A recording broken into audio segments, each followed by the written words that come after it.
Okay.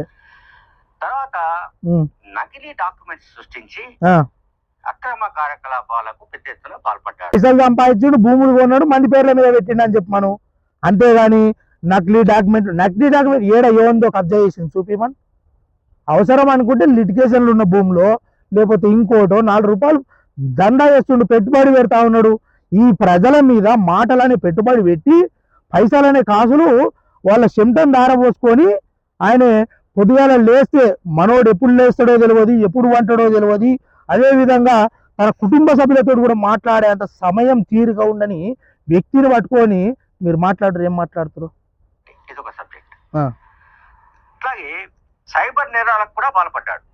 చూడండి, నకిలీ documents సృష్టించి అక్రమాలు. మీకు తెలుసా మావన్ దగ్గర 2 ఐఫోన్లు 2 చిన్న ఫోన్లు నమ్ముతాడు. మీకు తెలుసా?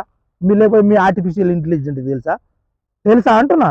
ఓ సామ్సంగ్ ఫోను, ఓ నోకియా, ఈ ఫోన్లు ఉన్నాయని తెలుసా? అందులో సిమ్లు మార్చాడని తెలుసా మీకు? మీకు తెలివైపోయి కదా మీరు ఆర్టిఫిషియల్ ఇంటెలిజెంట్ చెప్పింది, అది చెప్పింది ఎంత మావన్ దాంట్లో సారణ కాదు. చెప్పు.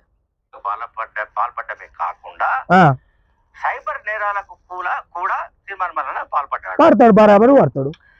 మహిళలను సైతం వేధించిన చరిత్ర ఇతనికి ఉంది.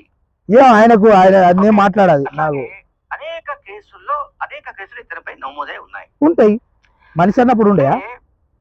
నేను ఏం చెప్తున్నానంటే, ఆర్టిఫిషియల్ ఇంటెలిజెన్స్ అబద్ధం చెప్పదు.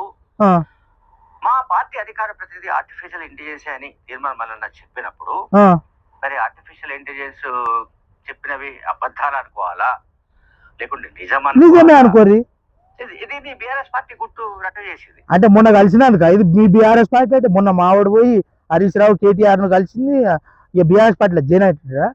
మాకేమో పార్టీ లేదు, మాకేమో టికెట్ వస్తలేదు అని మేమో పార్టీ పెట్టి ఈ వేసాలని కడుతుంటే మళ్ళీ మా బీఆర్ఎస్ పార్టీ ఏమన్నా నవీన్ కు సంబంధించిన భాగవతం ద్వారా సమాచారం సేకరించి వాళ్ళు పోస్ట్ చేశారు సోషల్ మీడియాలో. తప్పేముంది? హిస్టరీ ఇదంతా. ఓకే. ఏ రాజకీయ పార్టీ ఎవరు స్థాపించినా రాజకీయ పార్టీ ఎవరైనా స్థాపించుకోవచ్చు, ఏర్పాటు చేసుకోవచ్చు.